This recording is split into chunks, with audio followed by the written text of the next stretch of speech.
Come on in now, don't be scared. You know me, I'm the host of this video, Lord Zippy Blaine, the Duke of the goddamn motherfucking Delridge. If you're blind or you're born under a rock, then you'd notice I'm up in the kitchen today. I'm up in the kitchen today. Last year we did a cucumber from our garden, lemon verbena from our garden. We did a cucumber lemon verbena gin. We let that steep in the refrigerator for about 4 or 6 weeks. It was absolutely delicious. It made a wonderful cocktail. We're going to do the same thing this year.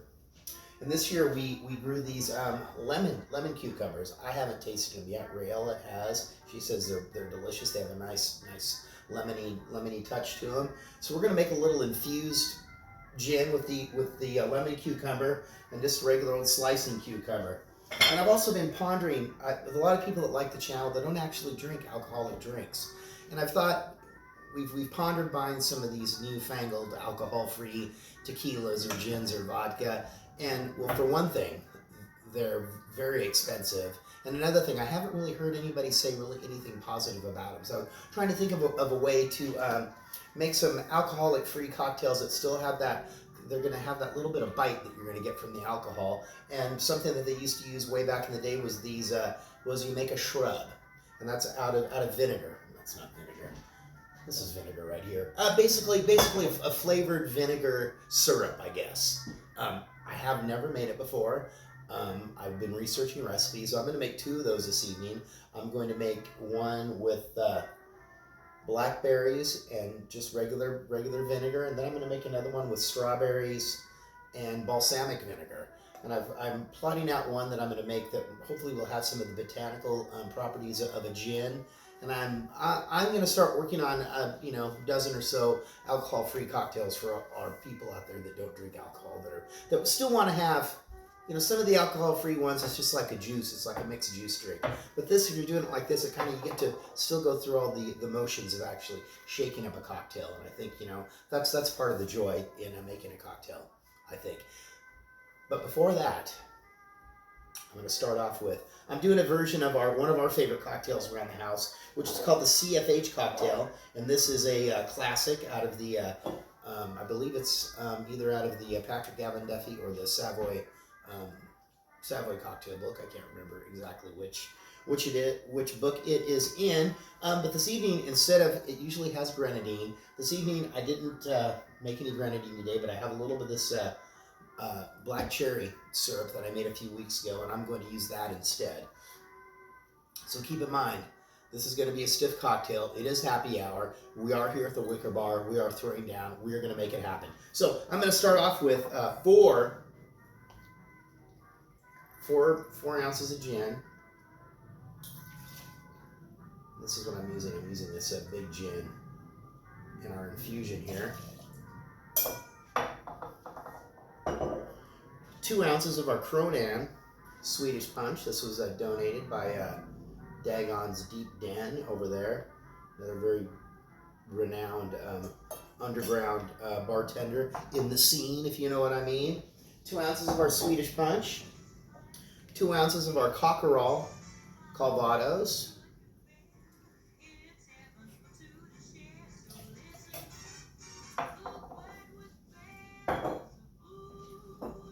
2 ounces of our Santa Cruz pre-squeezed lemon juice. Delicious. It's just about right.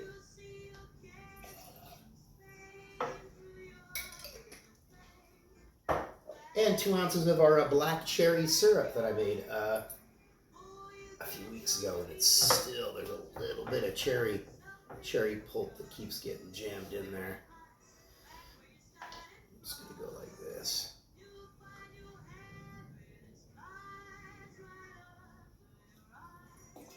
And this cherry syrup, just, you make it the same way you make your own grenadine. Just do a cup of tart cherry juice and a cup of sugar, kind of mix that up. You can do it on the stovetop in a pan. If you're feeling lazy, you can actually do it in the microwave. If you're trying to cut some corners, save some time. And these glasses, I don't remember what company these were from. These are Fabulous Rocks glasses. These were donated by one of our Patreons who lives up in the North Swim, Port Angeles area. He goes by the name of Dan Marceau. I don't know if that's his given name or if that's he's in hiding. I'm in hiding name. But that was very generous of Dan to donate these to the bar. This is the first time that we've used them. Pretty excited.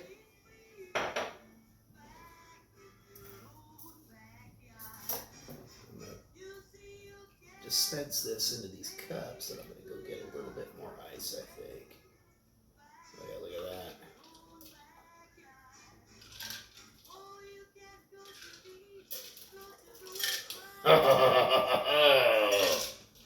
Now it's going to be a good one.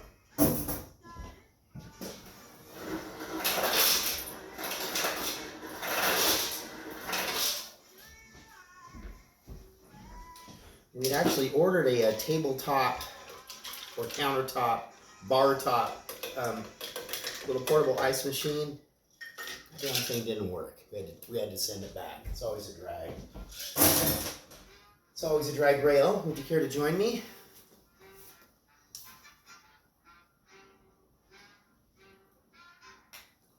All right. That's nice. I'm just gonna go ahead and get going on this infused gin, because this isn't gonna take long. Then we're gonna take a little pause so I can get everything ready. I've noticed there's a couple of different, 3 or 4 different techniques for doing the shrub. I'm gonna do two techniques that I saw, and I'm gonna kind of try to determine what I think works best. And I'm leaving the peel on and everything. I want to get a lot of a good cucumber flavor. It's gonna kind of go like that. Lemon cucumber. We've never grown these before. They look wonderful. Oh, they have a nice fresh cucumber aroma.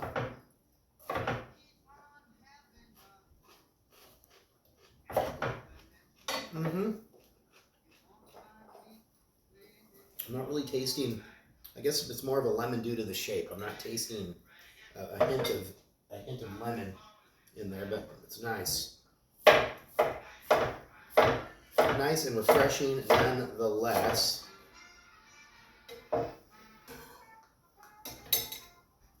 That's one of the wonderful things about if you have the little space to have your own little vegetable garden.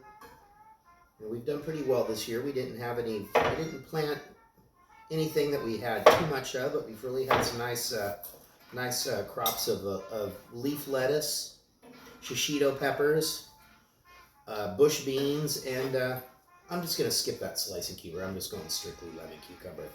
Whole beans, bush beans, lemon cucumbers, basic slicing cucumber, shishito peppers, and our tomatoes are just about ready. There we go.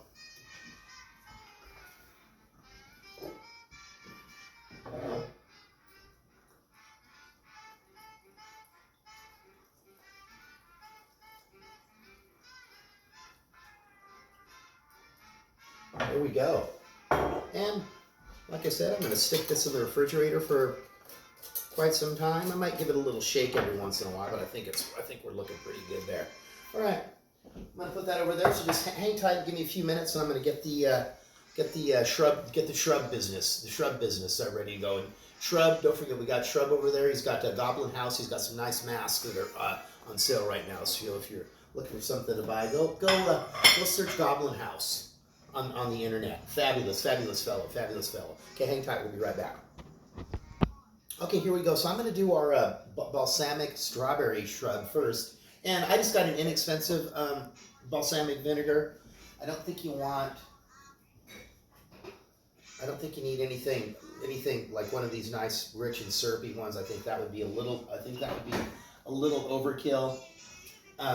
So this is just an inexpensive one, and it's basically equal parts. That's what I'm going by. The different recipes, measurements, ratios were a little bit different, but I'm just going equal parts of my flavoring agent, which here is going to be my strawberries, my balsamic vinegar, and my sugar.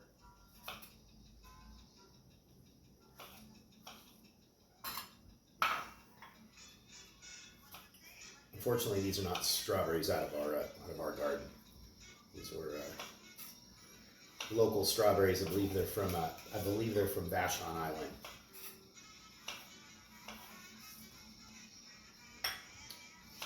These are from the local farmers market where we purchase these. You know, we're really always looking to support, you know, support local farmers and artisans and all that kind of stuff right there. It's it's very important.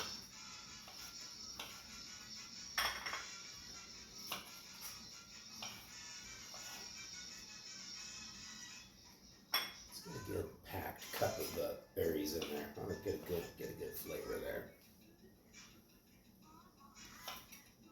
Maybe a little bit over. I'm gonna go ahead and use all of these. I think we'll be fine.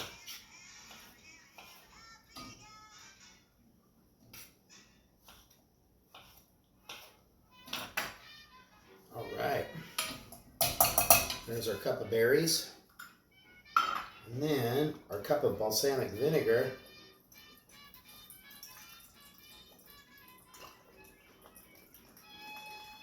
There it goes.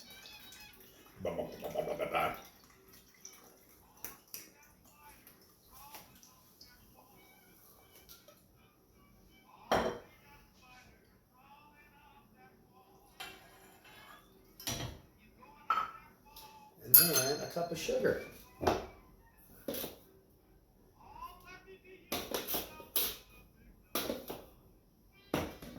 Boom. Let me get that started.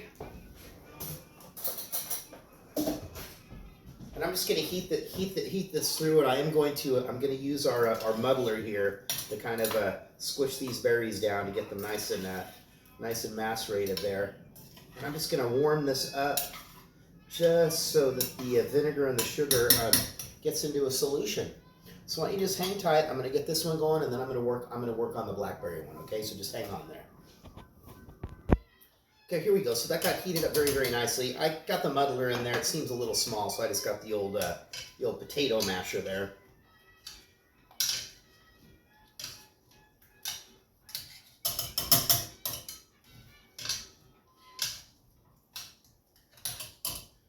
Get that good strawberry juice.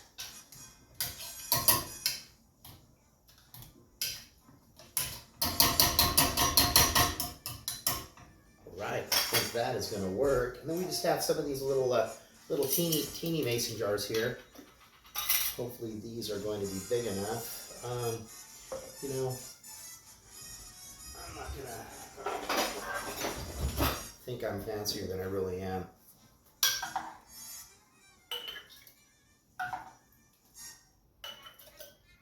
And I'm going to leave the lid off of this for a little while so it gets a chance to cool down. And you know what? This jar might not be big enough.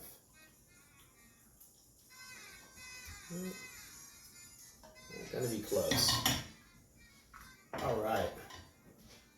I'm gonna let that cool down. I'm gonna put the lid. I'm gonna put that in the refrigerator for a couple of I don't know, about a week. So hang tight. Let me quickly get this blackberry one going for you. Okay, here we go. Now I'm going to do the blackberry shrub, and I do have another blackberry shrub downstairs in the bar fridge, and that's a blackberry jalapeno. But I'm just kind of dipping my toes in the water here, so I'm going to keep it simple. Once again, these are blackberries from the local farmers market. These aren't the Himalayan, which is like the wild blackberry. If you're a child of the Pacific Northwest, if you were lucky, you spent many hours as a whippersnapper out, you know, getting cut up by the stickers, you know, picking blackberries. So you could go home and make a blackberry cobbler or blackberry pie or a blackberry ice cream or any other similar things made out of blackberry. So I'm going to do with this one. I'm going to do the other technique. The other technique that I've seen is where you do the berries. You do the berries in the sugar. Kind of macerate those berries in the sugar. You put that in the refrigerator for a couple of 2 or 3 days. Then you add the vinegar, and then you leave that for a couple of more days, and then you know, next week I'll strain these and we'll finish them up. So we're going to go ahead and do that way. So here's our blackberries.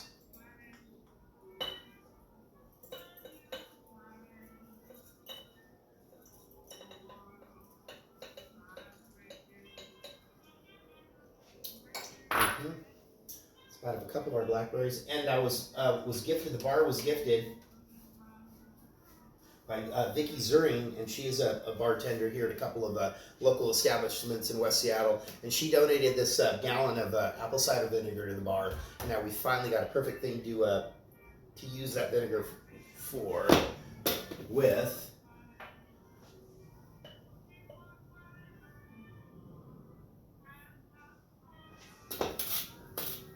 Kind of thinking that, in the long run, I'm gonna like the heating it up technique. I think that's gonna be the technique that I'm gonna go for, but we'll just have to see.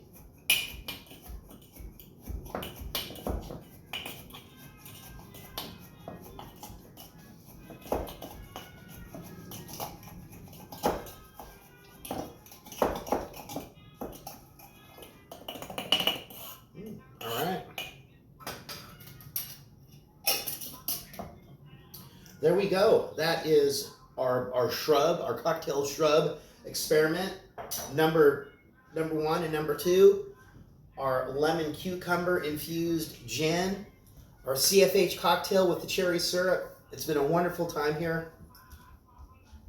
I want to thank you all for joining me, Lord Zippy Blaine, the Duke of the goddamn motherfucking Delridge, the captain of cocktails, the prince of the prancing pricks, the one that did all the bad stuff, the deceiver, the puppet master, and all those other slurs and things that are flung my way by people. Some people just don't understand me. I'm really deep down, I'm a very kind-hearted individual, but you have to crack that hard shell. It's like when you make magic shell from scratch, and you gotta crack that magic shell to get into that soft, voluptuous vanilla bean vegan ice cream that's beneath it. It's the crab of the Cancer. It's the crab of the Cancer. Yes, your sign. I am a Cancer, so not only do I am crabby. I got a sharp No, tongue. you cut through the shell. Oh, you gotta cut through the shell to eat that succulent, buttery claw meat dipped in a little ramekin of clarified butter. Winston the dog, I will tell you one little update. He's doing a little bit better. He was attacked by a black lab a few days ago. Scared the shit out of him. He's got a couple of good puncture wounds there on his belly. One good one right by his little wiener there. He was not very happy, but he's bouncing back because he's just a puppy. Well, peace out from the Wicker Bar, and I'm gonna do it one more time. This is for you, Steve Holitz. Peace out from the Wicker Bar. No, until we drink again. Peace out from the Wicker Bar. Wait, let's stop. Let's rewind. Let's start that all over again. All right, peace out from the Wicker Bar until we drink again. And I don't know. I'm gonna make something for dinner. We'll see what happens. It's Friday. We don't have to get up tomorrow. We're just kind of rolling. We're just rolling with it. All right, peace out until we meet again.